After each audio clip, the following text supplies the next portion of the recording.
You were talking about how the truth can be hurtful, even if it's not harmful, and making that Mm, distinction. And when you talk about goodness, it is one of those transcendentals, right? Truth, beauty, yeah. goodness kind of go together, and almost like they each can be defined independently, but it's almost like you can't run to the end of one without bumping into the others. It's kind of why they Mm, go together, I think. And I think that the idea that truth can be hurtful applies to goodness and to beauty as well. mm, Um, I think goodness can be hurtful in the same sense. If the truth is that you receive this news that you must adopt with courage, right? If the news is that you've been diagnosed with something terrible, then the good treatment that would come could also be hurtful in that it's painful. I think about the resetting of a broken bone, which is what Scripture is good for, according to Paul's letter to Timothy.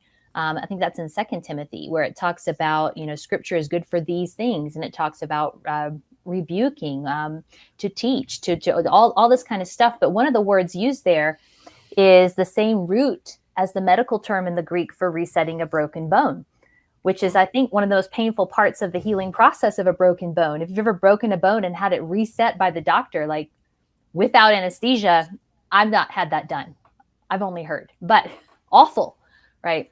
Mhm. Um, Similarly, beauty can be very painful if you're honest. To see something very beautiful or to be encountered with something very beautiful can cause or elicit pain or longing. Lewis talked about that in the type of homesickness. Um, Mm, yeah, no, defining goodness, you guys could go to different places. I'm sure philosophers has defined it. I think about the verse in Romans 8 that is usually pulled out, Romans 8:28, for God works all things together for the good of those who love him and who are called according to his purpose.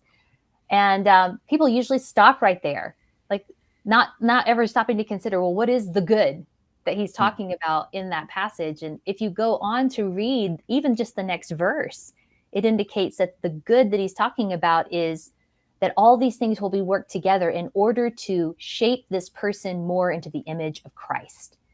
mm, That's the good that will come. That's not necessarily pleasurable all the time, because it typically involves some kind of dying on the behalf of the person who's walking that road, laying down something, laying down some part of the flesh, as Paul would call it. Some part of us that's not conformed to the image of Christ has to be put to death, that we might put on that new life and continue on. So yeah, I think the biblical concept of good is deeper, broader, bigger in all the ways, probably because God is in his goodness. It's like his nature, it's infinite, just as he yeah. is. So we only have a very Mm. limited perspective at best.